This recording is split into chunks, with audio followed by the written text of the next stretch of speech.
çayan acayip bolcokluğu, ar namusun şonu oğu düşünüpdirler. Ana bu arada aydılan rahatlar ar namus bile vatan, bağrı bağdaş yatan. Şu büyük vatan, şu vatandan anırda rahat yok da. Adam rahatın şu şol yankı, şol Huday diyen düşünce, Peygamber diyen düşünceden son onun vatan mı oluyor? Anha şol ar namus bile vatan, bağrı bağdaş yatan. Şol haçanla adam rahatın ar namus ayak aşağınına kalanına, onun şol vatanam kat ullukan hoğupaksına düşüyen eker. Ocaklar ovalardır, köp ova kala dendir. Ocaklar soğuk bolsa bu ulu bela dendir. Anha şu atlakkallar haçanla yigit bilen kıydın manlayı açılıp nikah kıyılandan son şolar yönü anrucu bağtiyata aymasa olar yönü birin bugün kuyali yönü bugün marıp erti ayrılışıp odatlar oyuncak bolmadı. Şol haçan ocaklar soğuk bolonlu şol ulu bela denir. Ocağın soğuk bolma hakkı yok. Yine şunun için ondan bana haçanla şu edep tertip hayaşerim katı yukarı derecede bolonlu. Şonla anha aksakallar haçan kıydın kecevemindir uğradanlı. Şonla bar kıydım alının mağtın olsun. Ölü dık çık da diri çıkma erin Huday göğünün yıkma dik koy vererek. Onun hanha durdağı yal aksakal adamlarım nemesi amının yankı kaynatır, kaynını. Onun yankı gelen kıyıl var. İnni yankı şu terbiyeni alıp ollu bir kıyıl. O da ömrünü. Şonla oğdu bilen girip kulü bile çıkanını yankı durdağı yal adamlar olur şunun yal tarafatlı adamlar da. Şonla olur yine şey diyereken. Zenan mar erin Huday sayyar gör, şol zene Huday deyip secde etse bor. Yine geçen aksakkalların yine Fehmi Paykası'nın bark nirden turuyor. Mertebesi öğren beyik kostlar. Şol hana bizim şol geçen Türkmen zenalları, kıyırları, gelinlerinin at ovadası bir Türkmenistan'dan İran oğanının geçip Hindistan kotona yeten. Çınmaçına var. Vot çınmaçına varan. Sebep anha şu yankı şol şonu secde etse vor derecesine varan. Ama bir anha şu pederlerin akıllı şulur. O şu pederlerden daşlaş bana bunun ne hüyül bollu. O ne haderini bizim etçek gururunlarımız yönü mecburi yağdaydı ağzımıza almasak ağdaları yal gururunlar derlerini şuun kugun mağarada gururun etçek böyle hader. Yönü onu etmesenen bolcak der. Könülür ayıptır da şu çok dört tankıydı sözler eşitilmese her gününü halkın boynundan iner bir ağır afet gününü değil. Biz geçen 50-60 yılını durumu sıkıtaylaştırıp bunu yönü gülyal edip şemmirat gülale güllük ettik de öğrem yıkılıp yatıyor. Yine şoda bizim boynumuzdan bir ağır gününü olup biz bunun boynumuzu kaldırabiliriz.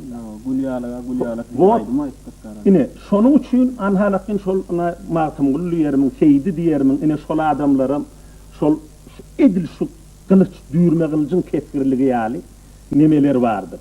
Onun halakin odatlar özünün onu yünü havarlı olmalı. Odat edebiyatımızda türlü şahirlerde var. Mağtumullun vasrap son kıyı seyitneler seyitti de. O ehli neyetezde var. O ehli halifeler.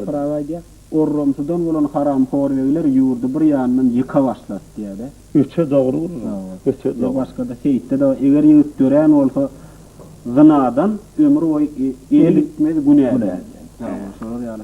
Sağlar var. Yine bu adamlar biratlar görmesi, anırsına gözünü yetirmesi, onu aytacak adamlar değiller olur. Onun çok görüp hali sol yönü gözünü anırsına yetir. Onun şu zatlar kutline şeyle olan için. Pederlerimiz şu ayal diyen zat hiç bunun yankı buna yoldan çıkmaya mümkünçülük yok. Haçanla şu ayal maşgala yoldan çıkanına şu yerde durmuş tutar yani. Yine ona bir ne açalım abi. En büyük mahluk enedir. Ene sözün loğuluyor. Zinallar hayadan kaçta durmuş bağrına baş koyuyor. Yine şuna şeyle bir akıllı çatıptır. Akakkallar. Yine şunun için şu durmuş değilen zadın bağrına baş koymasızlık için şol secde edilen gelin kıyırlar tayyarlattırlar. Häzir men onha gaty nemede bolsa şu edil şu yerin agram bolsa aýtmaly zatlar bir ýarymda aýdaýyn. Ol şonu aýtmasaň boljak däller. Sebep bugün durmuş şonu talap edýär. Jelep haramzada meger çöpdüýbi ol düýpsiz ummanyna girdabyň lüýbi. Eger şondan bolan çağan el günäden gitmeýän bolsa bir ýerde bir zat aýdylmaly. Bir söz adalydyr däldir ol yalan dünýäni ýykjakdyr roludan bolan. Bir ýigit ýoldan azyp lolu bile ýatanyň düýso ene yer ağlar meýdi uğrar watanyň. Ine bir 70 ýyllap şu zatlaryň parasadyny tähmin etmedi. Şular bir abbasa satyn almaz. Bir zatlar bir gerekli zatlar öýtmedi. Emma anha netije hem şeýle bol. Çıktı da. O ata bilen ahlagy çöňäýi dostlar. Ine ötü diýsen bu ajaýyp soru. Şu gat wajyp soru. Ana şu 70 ýylda birinji gerek şu aýak ýere diýrelip berilýän soru da. Şol ata babaň şol peşeneli nurana döşler, sakkallar döşüni ýapyp duran şol gerdellik ýanky ýaşly ýaly ak sakkallaryň şolaryň anha büýson çbarada aýdany. Ana şu zatlar aşa. Büýsonjun ýitirse beşer barlyk beladan şol beter. Beşer adamdyr. Dünýäde adam zat büýsonjun ýitirdi ol gutordy. Ol zada ýarajakdy. Kulok aşta namys ar ol ilen döremez er. Oba bolsa ar namysyz ölüsü gitsin tabysdan. Biratlara düýbünden bir oý pikir edilmedi. Sözüm ıgrarım aydan dönüp bilmen perman gelse Hudaýdan. Ine şu Türkmeniň aýdýan zatlar şu zatlar. Bar. Ine şeýle beýik büýsonç mertebesi bolan Türkmeniň. Onsoň şu sözleriň ýygyna jany teni bilen diýsen ajaýyp şu bütün kalbynyň arassalygy bilen şu zatlaryň ýygyna duran. Onsoň ýa aýallarym öz ýerinde duran, erkeklerim öz ýerinde duran. Ine şeýdi hem onuň durmuş gulýaly bolan. Ol bu wagtda zaýhaklaryň ol sawdym ýagdaý atýpy. Wot inni birki ağsalım şu anha şun kun bir ýagdaý barda. Na biziň ýaş gyzlarymyz bar, gelinlerimiz bar. Bularyň odal aňyrdan biýan görýär, şu adamlaryň nesilleri. Şeýle büýüson şeýle ajaýyp alsyn. Onsoň bu imhandan soň biziň kada taýlurlarymyzdan sabitdiň biýöne ýoýuldany, onun ha ýigitler dagy inhak ol hak ýigitlerden oba göçdi. Onsoň bular nädiýär? Bir inha galyň gelin gyzy allap, onsoň bularyň inhalapyn bulary helak edýär. Onuň o gyzlara onsoň özüni helak edýär. Amyndan soň biýan onuň bular bir müýünsiz halkyň arasynda gelip ahyl o dünýäde hiç tat etmedýär, arkaýyn gelişip ýördi.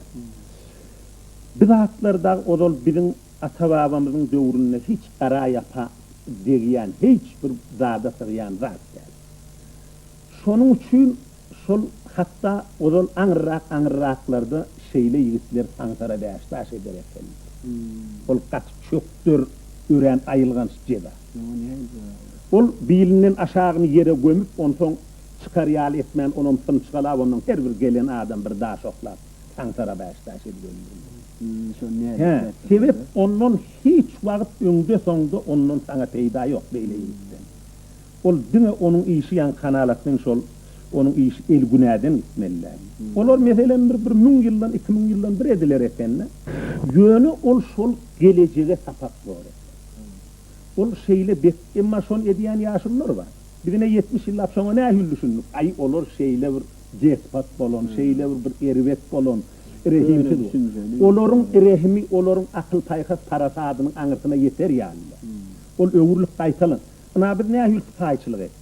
Şu muny ýup ýaýdyk boli anha şeýle erwet ýagda ýagal. ana şonun üçin bir aydınlan rahatba. Bir hayaşerim hem edep ekran bolmasa o yurdun lukmat haram. Bir şu vaqt şu edep ekranımızı bilen bir bakırdağımızdan geçiyen lukmanı mını halallimäge bir adamların hiç boğun atacak değil. Hana şol edep ekran diýilýän zat, ondan ýene bir gep bar. O ýa-ni dem bilen den zat edebim. Yok demden zat edebim. Tabi dem bolmasa hiç ýaşaýyş bolajak değil. Emma şol demden zat edebim. Harap bolsa haya şerim berde durma, görde görme. Inhe şular ýaly beýik zatlaryň, beýik sözleriň, beýik pähimleriň ýygyna biýilini bettirme guşak bilen kuşap duran halyk türkmen halyk. Şonuň üçin bu türkmen ýaly bir şeýle gaty büýsonjoň ajaýyp bir şeýle baragitli, rehimdar. Bu ozollagy biz bilýärsa oglanka. Ahyl ýöne bulyň rehimdarlygy dagy ýaşullaryň bolar ýaly. Hatta şu yankı şu peder yodasından daşlaştırılan adamlar var. Şolar ýaly gelmegeyler, ýigitler bolsun. Bu şolaram şu bilin häzir kuwaltymyzda bir hili goý jeda bermeň geregine gaýtan hüllü edilýän kuwaltlar ýaman şol şu bütün geçen 70 ýylyň dowamynda şonuň şol ýuwup ýaýyp şol inhe şeýle agdaýa galypdy, ýuwup ýaýyp. Emma şolar şol bir ýa-ni halatyň bir ýerde bir rat barda, şol ýa-ni şu bir temmi şol bir jeda şol pygyly düzügdäliň iň ýagşy emidir diýäde. Orok diýişli tanqid hem bir temmi, orok diýişli tanqid hem bir temmi. Pygyly düzügdäliň iň ýagşy emi. Pygyly düzügdäli diňe orok diýişli tanqid bilen bir temmi berme. Ine pygyly düzügdäli edilmeli bar. Wo şu döwürlerde daýyny şu gelmede ýyllar daýyn ýigitlere bir zat diýjek bolsa utanyp durlar da. Bu wagtda näýine görüp näýilden. Ine şol Maltumul Pravda şeyler tekerler var da. Ýeňini işläp, o görüşler bizdenki uýa deýleýär diýdi. Ine şu aýgitlärdin filminde de var da, şeyler epizod var da. Şu bir gaýda habar gatýa bolyn, utanyp ýeňini işleýär. Ýa-da bolmasa ýüzüni tutýar. Bu wagtlar egerde şu ýaly wa bolsa ýalyny aýryp, ýalyny ýere urup gürleşýär. Eger ýaly ýok bolsa onuň meter ýep bolýar. Şonuň bardan şu ýanky siziň aýdan şu ýodaňydan daş düşüleniň netijesi. Şu peder ýodasynyň daşlaşsan hem häl aýtdy şol atalan tähminden üstün örküňi durmuş gaçyr awraýyny görküňi. Şondan şol örküňi üstün onuň durmuş awraýyny görküňi açylajak diýdi. Inni ýene bir wajib bir ratlarda aýtaýarlar. Ine şu näme bi adam maýerine bir dogulmalym, onsoň dünýäden gaýdylýaram. Ona şäher we oba bolýar. Ine mesele mine bizim gyzlar we şäher diýelim. O ýoksa mine şu bir gyzlar we bir oňurgol halyk şu taňyrdan gelýän düýükli halyk. Häzirem tuweleme ýagşy. Ýöne onna da muny şu köp zatlar ýan edýär. Ana laňara diýär bir zat. Bu şol diýeli meselen bir köçäň gurnuny bir adam hata bolsun. Onun o beýrekde de bir küçük biýanyna bir ýa-ni toy. Onun ol hata bolan ýerde uly ataqbal ýaşullar unha bir ýat ýerinde. Onun o ýerde de ine ala rendele güpürdi. Hatta şu öňkü zamanlarda da var. Şu goňuşdan şolar ýaly, şu film aýtýar ýaly. Goňuşdy ýa eýle wagtlarda da toy edip durdy. Öňkü zamanlarda da ine kitaplarda ataram okuyan köýnek kitaplar bolyn. Şu goňuşdy bolmak ýa-da beýlere köçeden bolmaga däle, şu goňşy owalarda da toy edilmeýär eken bir ýerde ýatsa bolsa, şolar ýaly. Ine şol anha şol gaty alay. Ine şu ýerde bir sany tähim maşa barada aýdylan. Edep tapy ýapylyp tapmasa çykara deşik. Uton çaya görüp girip yaga duşar arkalaş. Arkalaşyk ýok bolan soň adamçylyk bolar tamam. Ähli döwürleň içinde şol bolar iň yamandan. Şu arkalaşyk utordy adamçylyk tormaly. Ozollar, ol adamlar bir üçün canını verip gören o. Bu vaqt arkalaşık diyen de tamam oldu. Ana şu arkalaşık çol, ol öyde ya, koyun bir yanına, toy. Ve sonra şu langara edilmeyen bolacak da şu. Şu langara ol adamın öldürüyen de. Aydı ol ehli biyavraylık şo getiriyor. Emme belalığı şol ediyor.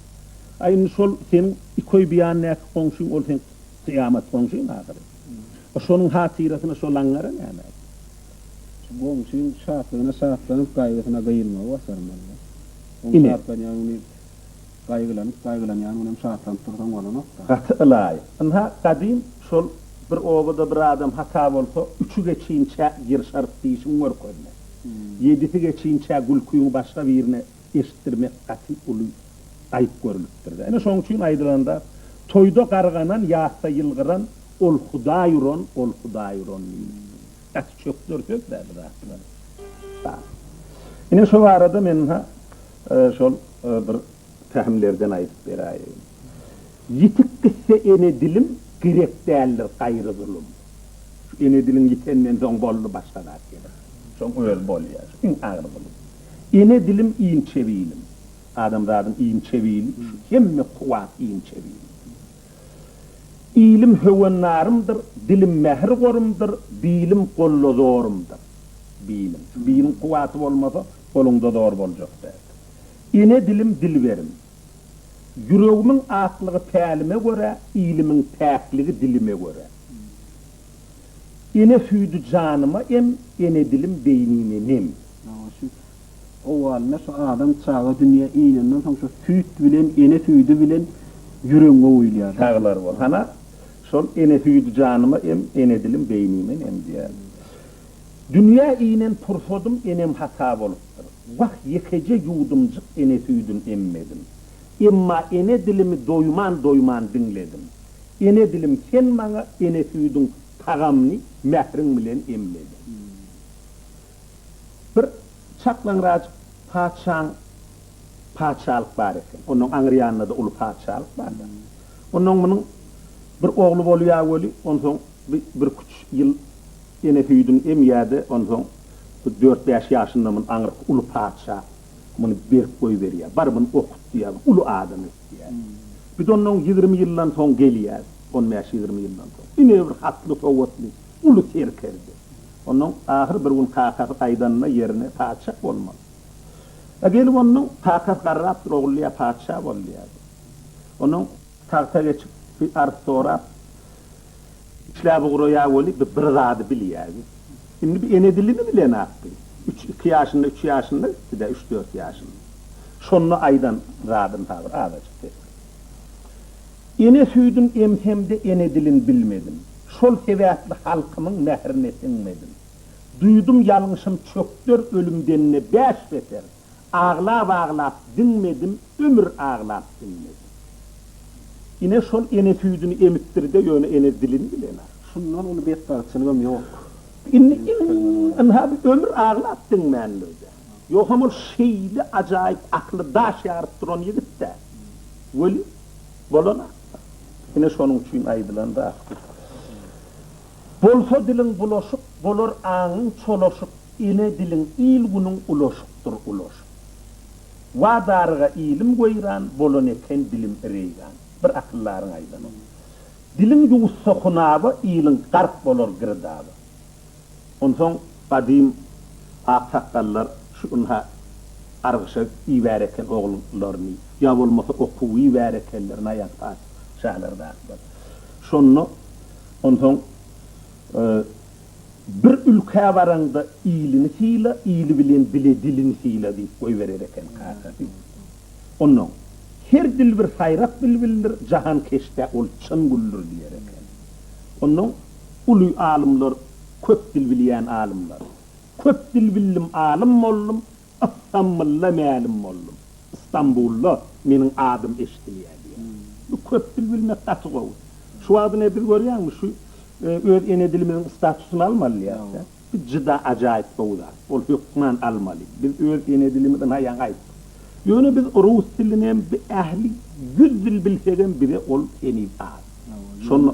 Şu İstanbul'la melim olmak için şeyle köp bilmeli. Yani esası özgene bilim de.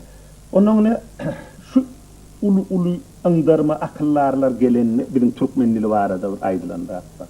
Türkmenlili baydırmana bidil juda şahirana deyiptirler.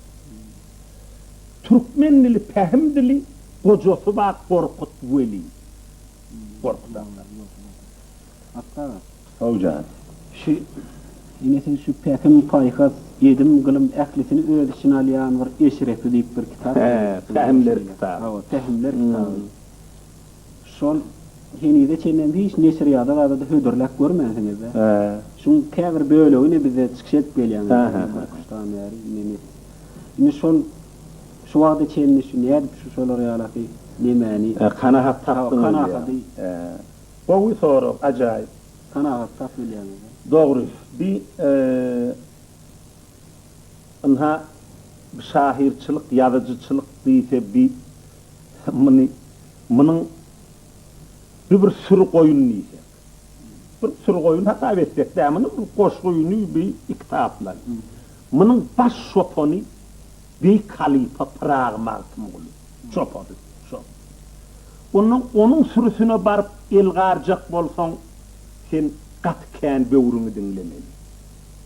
Olyonu derrev hasır husur yapışıp derrev ilgun azara koyup bir dilliyeliyanda katı bir söz öğren bir hoplu var. Ne suat kudu orada da kıyam sahirlanması helle medya olup nemi goşkulor ya da onu bir hikayeler mi skriver eder o neşriya derdik hikaye ettirmek bilen olyalar da nemi baştan özle oturmalarla musallimin özüm 3-4 tane goşkum çıktı da galiba. Ama yığın açtırıp bir neticede neşriya ettim de. Sonra da solar yali bir hili halk suat şoma bir hili önya da. Sağlar ol. Anha bunun doğru. Ana eşrefi diyememin sebebi var. Yine bir müne yakın yan hiyali fehimleri. Hiç yerde ullanılmadı. Henüz hiç yerde eşitilmedi. Şu sol yankı yaşlıyımız bir daşınına şu ilmi da ama 20-30 tane yaşlı giyicede ünlüydü. Şu daşı mereke olur oturur. Ondan sonra şoları men şu ayağım yer tutup şoları dinledim, gördüm. Şol yaşlıyımızın daşında. Ondan sonra şoların şol eden gururunlar ilmi dama kulağımda yanlanıp durdu. Ondan sonra olardan anırkı geçen yaşlılarım şolar yal fehim paykattıldı belki olardan 10 etse uyuşuldur da. Ondan sonra şoların ağzından çıkayan sözlerdürle şolar deyip şoların ehli öğüdünün boluş yağdayın hüyhafiyedin edim gılımını şol görpe, şolardan yağ nimettim damını, şoların ağzından çıkacak sözdür deyip yandım.